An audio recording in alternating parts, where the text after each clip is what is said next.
Welcome, everyone, to this episode of the Fired Up and Plugged In podcast powered by Emergency Reporting. This is the podcast for all 21st century fire and EMS personnel. I'm Tom Lewis, Enterprise Training Manager and the podcast producer.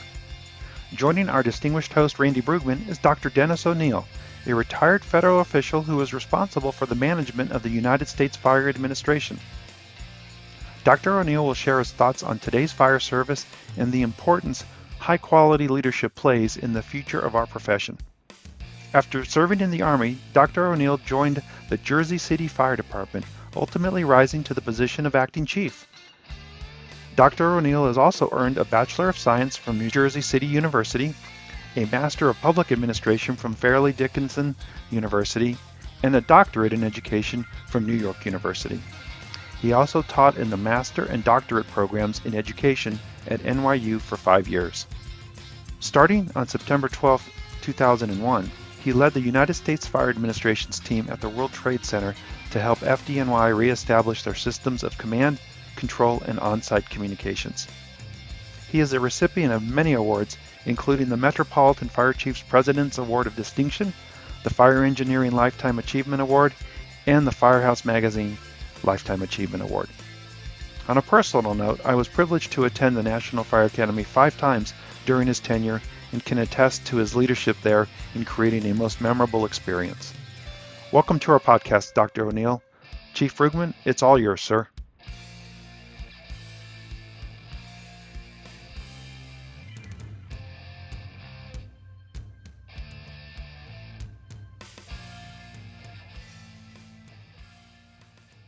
Well, good day, everyone, and welcome back to another session of Fired Up and Plugged In. And today it's my pleasure to introduce Dr. Denis Onieal, a former senior career official who is known for his work at the National Fire Academy and the United States Fire Administration. Dr. Onieal, welcome. Thanks for coming on the show. It's great seeing you. Yeah, Thanks for having me. Yeah, it's good to see you. Yeah, it's really good to see you. It's been too long. I mean, we haven't been able to make it to the congressional fire dinners and touch base there and in other events. So it's really good to see you, and I hope you and your family are doing very, very well. We are. We're anxious to get at a work release here after a year of a lockdown. It's just, I guess, like everybody else, it's been tough on just not what you anticipated for in retirement. You had travel plans and you're going to do this and that, and of course, kind of locked down. I know you and your wife are the same. Yeah, we just actually got back from a 4-day trip up in northern Wisconsin, which was the first time we ventured out in a while, and very nice. One day of summer up there, is that? Actually, it was extremely warm. It was in the 90s, in which is really unusual for this time of year. But great time on a couple of the bays up there, and did a little kayaking and boating, and so that was very fun. So, but back at it now. So, so Dr. Onieal, you've had a pretty significant illustrative career, very impactful, working in the federal system. But you also started as a firefighter, and I would like you, if you could, just to share with our audience today, your background and experience, how you kind of came up through the ranks, and then how you landed at the Fire Academy in that role there. Sure. Randy, I went on the fire department in Jersey City, and it's a typical old Eastern Coast city. We're directly across the river from New York City. As a matter of fact, the Holland Tunnel, if you drive into New York City, when you come out, you'll be in Jersey City. When we had waterfront fire, New York City come over to help us out. We fought fires, the subway systems between Jersey City and New York City. We fought fires in those tunnels and, all that kind of stuff. So even though you're a decent sized fire department, about 650 career, compared to New York City with 13,000, it's just, small. So I like to remind everyone as often as I can that if you fly over that area in a helicopter and you look down on the Statue of Liberty, you'll realize that the Statue of Liberty is actually in Jersey City. Don't believe those lying New Yorkers. Okay. when I had no interest in becoming a firefighter. I know that there are people that want to be a firefighter since they're 3 years old. I got home from the Army. My father was on the fire department. The application came out for the test, and he handed me the application. He said, "Here, fill this out." And of course, I was so glad to be home and alive, and I ignored it, And he kept bugging me, fill it out, fill it out. Finally, he filled it out. He said, "Here, sign this," and he mailed it in. And I took the examination with about 5 or 6 young men from the neighborhood, and they did the police and fire tests on the same day, and it was all administered by the state. And I was the only one of the 6 of us that got on either the police or fire department. And when I raised my right hand to go on the fire department, I was terrified of heights. I wouldn't go up a step stool. It just like everybody else, you go through probationary training, and I was assigned to a very busy ladder company, which kind of cured me of heights, being concerned about heights. And I was fortunate. It was a very, very, very busy company. It was the busiest company in the city. And I went in December. The following August, we all went out and partied because we had 1 week without a multiple alarm fire. That's the kind of work we had. Yeah. But I didn't know any better. It was, where I grew up, if you went to college, you became a teacher. If you didn't go to college, the best jobs would be a cop or a firefighter. And, we used to joke around that we went to Catholic school, and the nuns would tell us, any one of you can grow up to be president, but if you study hard and apply yourself, you can get a good job like a cop or a firefighter, So when I got into the house, there were guys we had 4 shifts. It was a 4-platoon system. And there were a couple of guys going to college on the GI Bill, all Vietnam veterans. And so, I asked about it, and it was $400 a month they were paying, tax-free. So it was a good idea, go to college. Yeah. And we swapped with each other to go to school. And then, I don't know if you recall, but we had 36 months of benefits, and I had just completed the 36 months and graduated.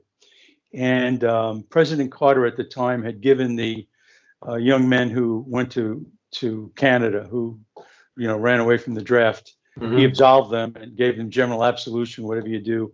And so they gave us another year of GI Bill. If we had used up all of it, we could get another year. So I went to graduate school.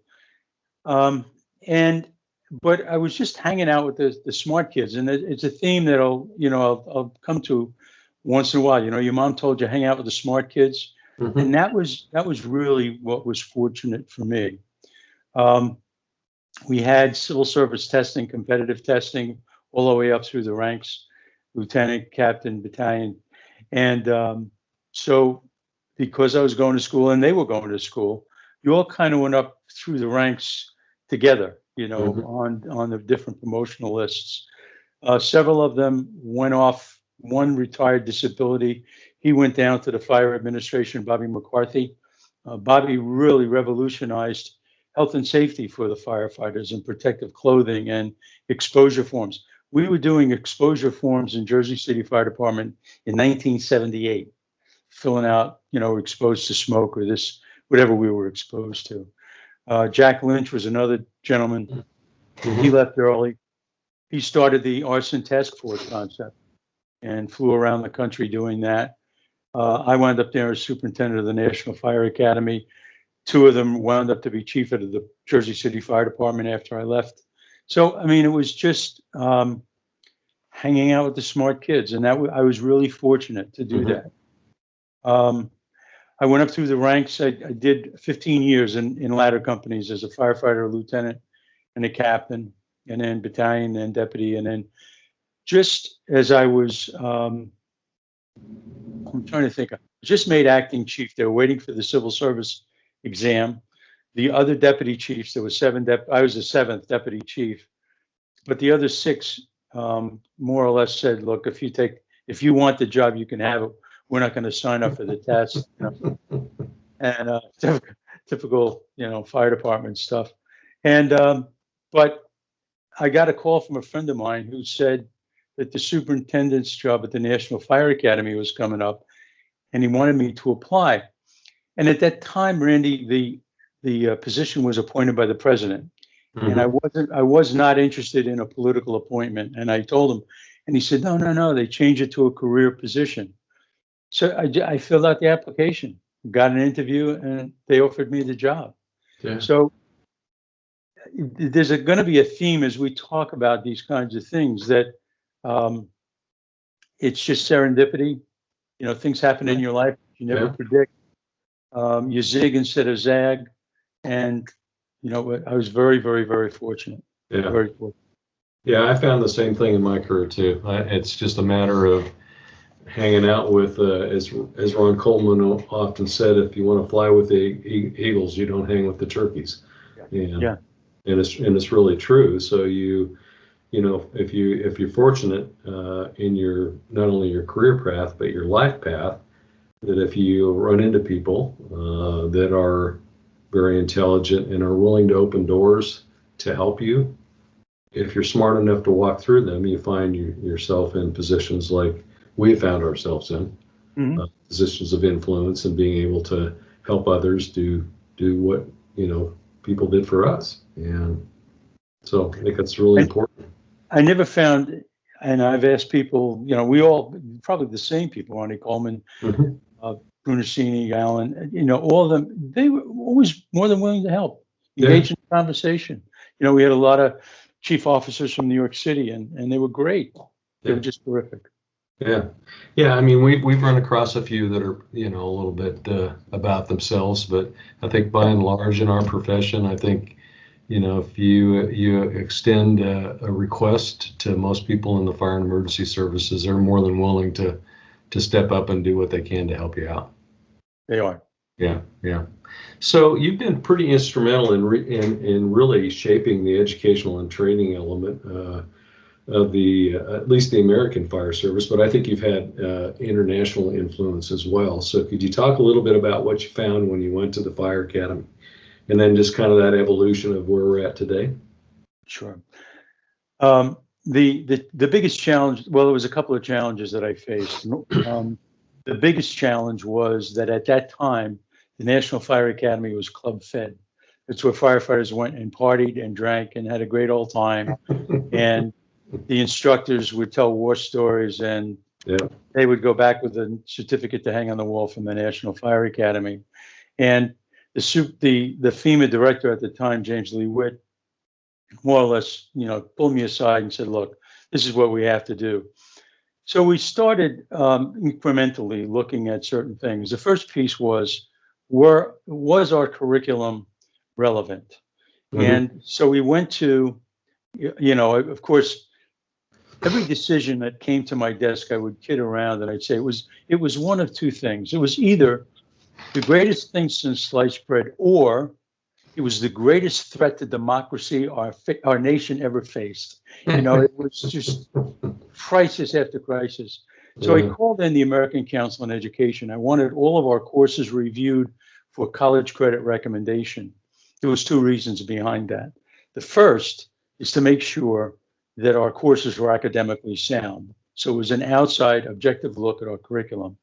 The second is that the men and women who came to the National Fire Academy at the time would be able to take those college credits and transfer them into a degree program at home, rather than us trying to become a degree granting institution, which was not a prudent way to go, even though we could have done it. The second piece that I had to face was the fact that every superintendent before me was appointed by the president, and they came and went with great regularity. I would kid around that I'd say, I could get a bag of marbles and stick them in my pocket and get on a plane and land anywhere in America, throw the marbles up in the air and hit 3 former superintendents of the National Fire Academy. It was just, they were all over the place. Yeah. And of course, the staff was, they were great people, but they were directionless. They had more acting superintendents than they had real superintendents. And the very first day I told them, I'm here for 20, just so you know, I'm here for 20 years. It wound up, as luck would have it, I was there 19 years and 10 months. Mm. The next piece was, we got the training piece down. The next piece was to more or less organize the state fire training systems so that they became a part of the National Fire Academy, so that their state training directors were viewed as the superintendent of the National Fire Academy in their state, California, Michigan, whatever state it was. And this would allow us to deliver our courses whenever we wanted to through them, to expand our influence and our training. Mm-hmm. That third piece was, as I'm sure you do recall, colleges and universities, their fire degrees were all over the place. In some places they were engineering degrees, in other places they were technical degrees, other places they were management degrees. So there was at that time, 110 different colleges and universities with different degree programs. And we brought them in, the heads of the program, and I more or less sat down with them and said, look, I'm going to lock you in a room. Nobody can eat or go to the bathroom until you come out. Let's get a standard curriculum. Let's get a standard fire degree, because that's going to form the foundation for reciprocity. Mm-hmm. If you're a brain surgeon and you learn brain surgery in Texas, you can practice brain surgery in New York. If you're an attorney in California, you can practice law in Texas. If you're a teacher in Michigan, you can teach in Pennsylvania. But if you learn to raise a 35-foot ladder in Speed Bump, Arizona, and you move to West Speed Bump, Arizona, you had to go back to rookie school. Yeah. It was a waste of time. It was a waste of effort. Moreover, the employers nor the students really knew what the fire degree was.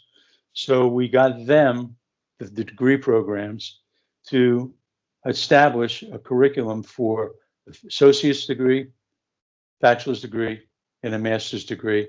Then we got the book publishers, IFSTA, Fire Engineering, all the ones that we know. They would only publish college textbooks that followed that standard curriculum. So now a fire degree means the same thing across the country. I think of the 100, I don't know how many degree programs there are anymore, but there are over 110 schools that now follow the standard curriculum. Hmm. So those are the three pieces, getting the party thing out of the fire academy and some stability. Secondly, to give the curriculum academic rigor to get out of the war stories and the pictures, and then work with the states, and then finally standardize the degree programs.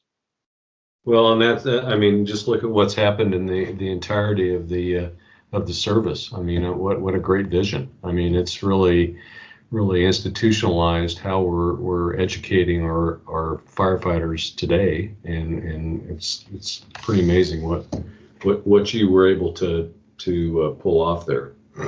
Well, I didn't pull off anything.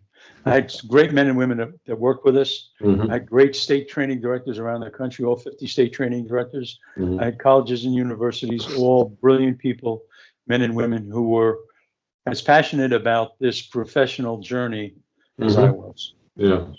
Well, it's really, I think, set the foundation, though, for not only the generations that have, come through already, but I think it's laid a great foundation for the services we move forward.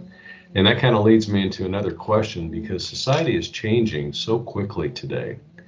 And from an educational standpoint, what's your view on how do we continue to develop our curriculum fast enough to keep up with the societal changes? I think, Randy, the first thing I'd say is that while we're changing rapidly and we're going through tremendous changes, this COVID has thrust us right up into 2025 or 2026 in terms of the use of technology. What you and I are doing now is unimaginable 2 years ago. No, absolutely. We just wouldn't be doing this. Yeah. I'd be flying someplace, or you'd be flying someplace, and there'd be a big old video camera doing it. So, but what hasn't changed is the human brain. We still got the same one. It doesn't change every 6 months. I mean, it's thousands of years old. So where we are going to be experiencing some changes of these, we will have more tools in the toolbox to learn using technology. You and I had to go to a brick and mortar school, whatever degree we wanted, to the closest school we could get it. Now you and I could attend Harvard or Oxford University online. I do some pro bono work down at Oklahoma State University. They have a doc program down there. 99% of it's online. You know, they want you to do a resident like I think it's a week or 2 weeks over the summer, once a year. So that's changing. The other thing that's going on in the fire and emergency services, and we're in the middle of it, and people are there are some people who are afraid of it, is that we're moving into a profession in a couple of different ways. The first way is that we're getting out of the war stories and the oral history, and we're getting into science. You look at the work that Kerber's doing with UL, you look at some of the work that IFSTA's doing, some of the scientific research that's going on about what we're being exposed to in firefighting and how fires behave, and all of that is being scientifically measured and taught. Now, they're coming out with better solutions, and people are, there are among us a group of people who are concerned that we're losing this lovely, aggressive interior firefighting stuff that we're all so proud of. But people are benefiting by this science. Yes. And we're going to continue to learn. We're going to be continuing to go through changes as the science evolves. You and I and all of us in America have had the opportunity to watch science evolve in a very short amount of time. And that science was about COVID. A virus hit this country in January. The scientists that were out there saying different things, and it kept changing. And there were some people who believed that they didn't know what they were doing. Not true. Science is a constant process of learning more and more and more. And in a year, which is unheard of, in a year, they discovered a vaccine. They vaccinated, as you and I are talking right now, they vaccinated nearly half the population of the United States in a year. But that's science. And that same science is being replicated in fire and emergency services as well. Yeah. No, it's going to revolutionize how we do our business, and it's not going to take 30 years. It's going to happen in the next 10 or 15. I mean, we're going to see use of robotics. Our buildings are going to be, much smarter, so they're going to tell us more information. It's going to be there's more precision that will be at our fingertips before we ever leave the house. It's going to change the very way in which we do business. And for some in our profession, that's going to be very difficult. But the new generations that are coming up, they're going to grab onto that and embrace it and use it to their advantage. And so it's going to be real fun to watch. I hope we're here another 30 years so we can watch this evolution, because I think it's going to be probably the most change that the fire service has ever seen since it was invented. Yeah, I agree. I tell this story. I was a young firefighter. I was only on the job a few months, and there was a retired firefighter. His name was Rip Gilson. And at that time, Rip Gilson was 88 years old. And he was one of these guys that smoked and drank, and he was in great shape. He just shoot him on Judgment Day or something. But Rip Gilson would come in, and he'd tell stories about the horses, and they were great, and they should have never gotten rid of the horses. And I'm sitting here listening to this guy, and I'm saying, and I would try to argue with him, Rip, we got diesel engines out here. Just click on the Boston switch and vroom, and you don't have to shovel anything. And those horses knew how to get to the fire. And so, as the old generation leaves, the new generation comes in, and the science will prevail. No, that's really, really true.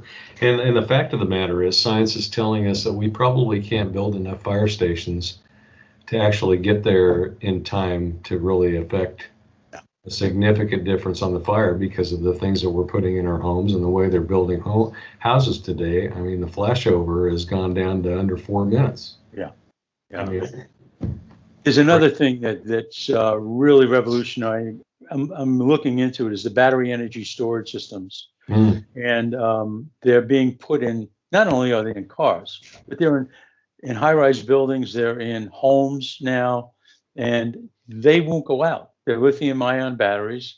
You can't put them out, and that's going to change the fire and emergency services as well. How we're going to respond to the new technologies. Yeah, and that's just going to continue to, it's going to be throughout. I mean, even in our homes, we're having now charging systems on our homes and solar panels on our roof. And so, every place that we go, we're going to be dealing with, we're going to be electrical engineers next. So it's likely. Yeah. So you've been called upon in your career at the USFA to help to manage some of the most significant emergencies that we've had in the last 20 years. And, I wonder if you would just share some of your experiences in doing that, because I think you have some insights that most of us in the fire and emergency services, we haven't had those experiences. We've had experience at the local level, but you've dealt with some national emergencies at the highest level of government. So could you share a little bit about that? Sure. I had gone on some disaster response before 9/11, but on 9/11, I was at work, and we all know the story. I don't need to go into that, but I got a phone call that afternoon from my boss, Ken Burris, who you know, and he said, they want you to go up to New York City tomorrow morning. Now, the Trade Center event was not a federal disaster. The only thing that made it a federal disaster was that it was a plane crash. And at that time, I'm not telling any tales out of school. New York City was not interested in having the federal government come in. At that time, they felt that the federal government was going to take over, tell them what to do, all of those kinds of things. And that mentality has changed. But I grew up there. That was my neighborhood. I went to high school in New York City. That's how close it was. Those Trade Center buildings were our compass. I know those fellas and gals out there in the Midwest can look up at the sun, tell what time it is, tell what day of the week it is, what year it is. I don't know northeast, south. I don't know any of that. But if you lived in that area, all you had to do was look around for the Trade Center, and you knew where you were. And that was our compass. So, and the reason that I went up was not because I was in FEMA. It was because I knew some of the New York City Fire Department folks, and they knew I worked for FEMA. And they said, well, doesn't Dennis work for FEMA? Yeah. Well, you can send Dennis up. I mean, that's how it happened. It wasn't this big title.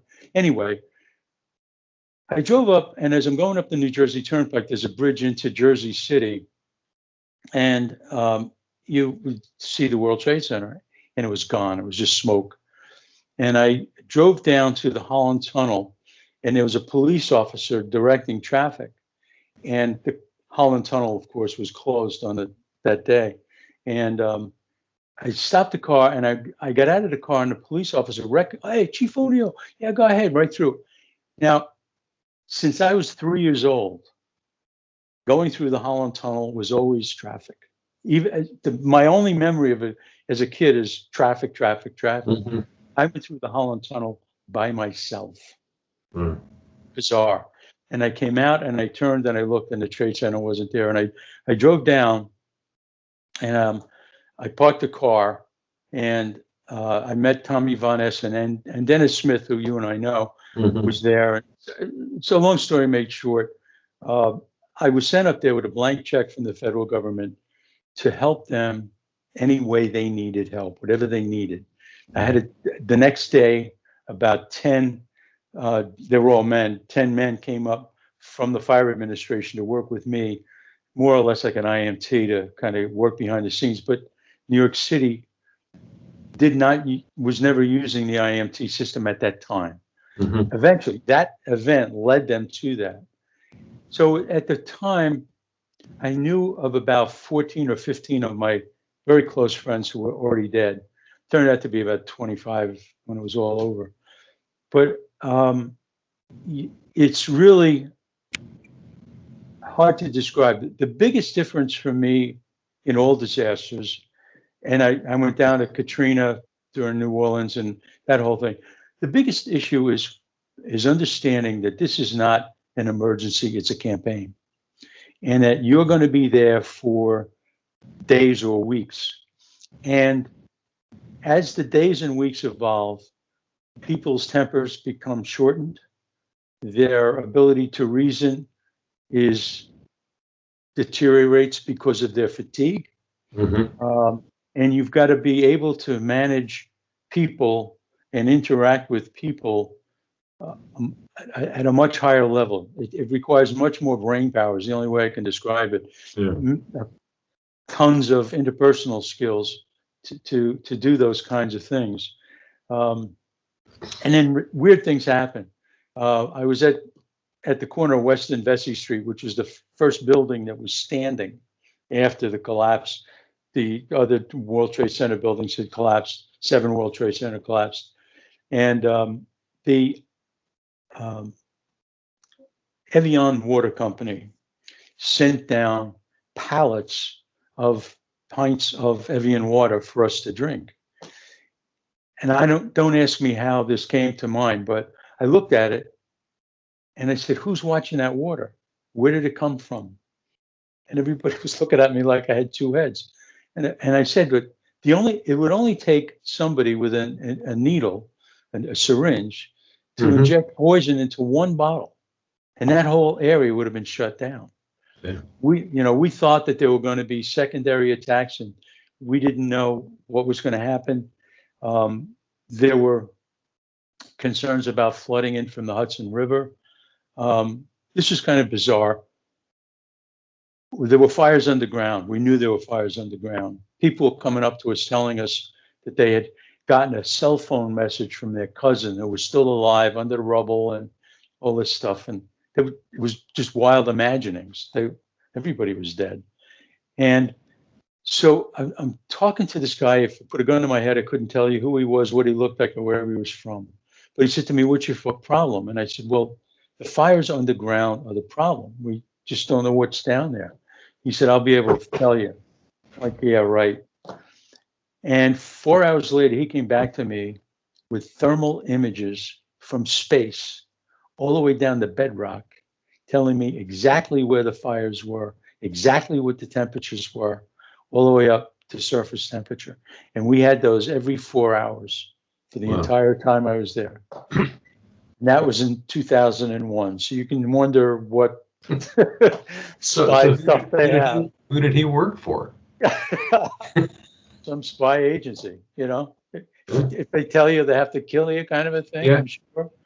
But so those are the kind. But the when you're in a responsibility of people position, it's really after a while 2 or 3 days of bad food and not enough water and constant unsolvable problems. It's really you have to up your game on interpersonal skills. Yeah. I found that to be true when we were in California, and then dealing just with the wildland events and things like that.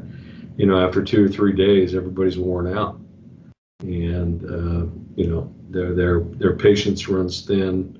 And I think they, not only the fatigue, but there's a mental fatigue that goes into it as well. Sure. And so you have to be cognizant of that, not only for yourself but with others, because if your incident management team is running on low fuel and they're not changing out every 12 hours to get some rest, you could be making bad decisions to manage the incident. So and don't think about that. So we were just working behind the scenes. They had no communications when I got there. The command and control system was decimated because so many senior officers were killed. And so we just kind of worked behind the scenes, whispering in people's ear, what do you need? I've signed for, I'm sure, hundreds of millions of dollars worth of stuff. I don't even know. Yeah. But radios and sat phones and all that stuff. But just kind of a weird story. My sat phone, I think 3 people had the number, and it rang one day, and I was looking to see who it was, and I answered the phone, and it was a man who I went to grammar school with, who is now a Monsignor in the Catholic Church, and he was the New Jersey State Police chaplain. His name was Phil Lowry, and they put Phil in charge of all of the counselors and religious at the site. They had their own thing because there's so many dead, but each faith has their own practice about how they handle the dead. And he said that he had them doing half-hour rotation. I talked to him afterwards. They were doing half-hour rotations in the beginning, doing counseling firefighters and police officers and medics and families and things. He said, Dennis, in a week, I could only put them in there for 10 minutes. He said they came out crying. These are professionals. Yeah. And they really, really did a good job. So I said, Phil, whatever you need, I got a blank check from the federal government. But he didn't need anything. But yeah, strange world. I just remember, that morning, or I think it was later that afternoon, because I was on the IFC board at the time, and right. I think we had a conference call. I think it was with Joe Hagan, who was in charge of. I think Tommy Von Essen was the commissioner. Yeah, but Joe Hagan was at the White House. Oh, right. Yeah, the guy from Ohio. Right. Yeah. So, and just, how does the service support the effort? And, I think we rallied the New England group to come in and help for a little bit, which was fortunate. But and they did a great job. But, I know there was a significant reticence by the New York local government and fire department at the time. They don't, they're such a proud organization. They've never needed help. Well, I would tell you that obviously we're all proud fire departments. Yeah. All of us are guilty of that sin. Absolutely. Okay. But it was that they had never had to recall anybody in. They'd never call. They used to send us mutual aid in Jersey City from time to time. The only time we ever worked together with them was at the tunnels and the waterfront, but they were always sending the boats over to us. We never, we didn't have a boat we do now, but we didn't have a boat at the time. And, but it was always this interdepartmental rivalry, they were like Jersey City, tough, you're only 650.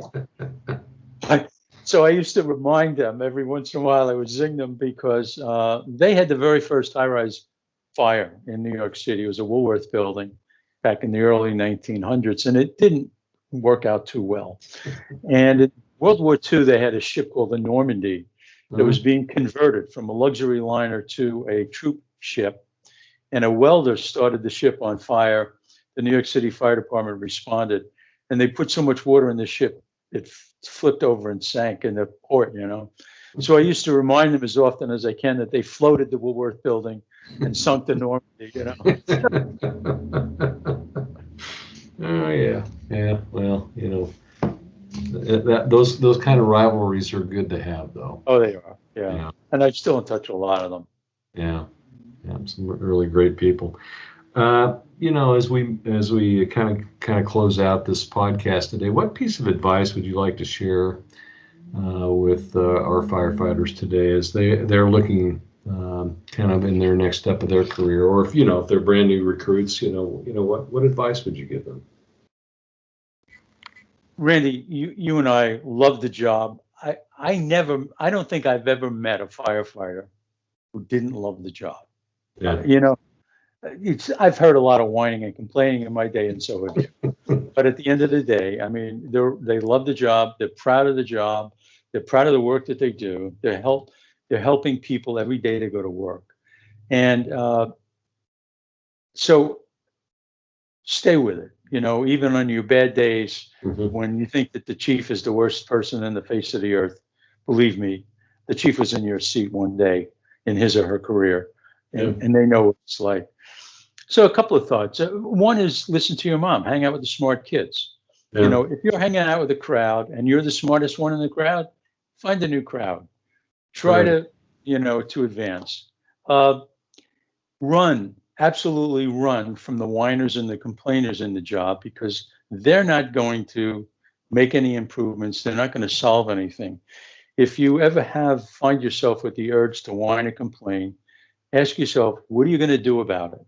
Who are you going to help to get it fixed? And if you don't know the answer to that, get out of that crowd. Stop the whining and complaining. Try to get back to the profession more than you take. There's a lot of different ways you can invest in that. You can either choose to advance in your career like you and I did, go up through the ranks to improve the job and make it better for the people coming up behind you. Or you can train people who you think have potential in the job, and break them in. And, don't play that, standoff game or calling them rookie or making them do menial tasks because they're the new kid or new guy on the block. Yeah. That's really not what you want to do. You want to help people and bring them up. From time to time, you'll be faced with ethical decisions. And I've always found that it's easier to be 100% ethical than it is to be 99% ethical. Mm-hmm. Because if you're 99% ethical, you've got to make a decision every time you're faced with a problem. If you're 100% ethical, there's never a decision to make. I've never seen anybody get away with anything. Eventually, they all get caught. Yeah. They all they think they're getting away with something. And then as I talk to a number of men and women who are going up and want to advance their careers, and they maybe sometimes want to take a chief's job in another department, which is good. I just explain to them that don't ever want a job so bad that you compromise your principles. There's always a job out there, you can do it. But, if the employer is looking for you to do things that make you compromise your principles, you're going to be an unhappy person. And you're probably not going to last long because you're going to do what they want. Then they're going to get rid of you and bring somebody else in to clean up the mess. Yeah. And you and I have seen that a lot. Oh yeah. No, I've been faced with those situations a couple times in my career with a couple of people that I work for. So you really have to be grounded in your own ethics. Mm-hmm. And you're exactly right. If you're 99% ethical, the 1% will always catch up with you. It will. And so you can't choose to say I'm just going to be ethical 75% of the time. That does not work. No. No. Any final thoughts today? That's pretty much it, Randy. I'm looking forward to maybe doing this again. If anybody's trying to get in touch with me, my cell is 717-253-2320. They can get in touch with me anytime. Send me an email, doneal@Comcast. I'm still in touch with a lot of different people around the country, so just great seeing you. Yeah, it's good to see you too.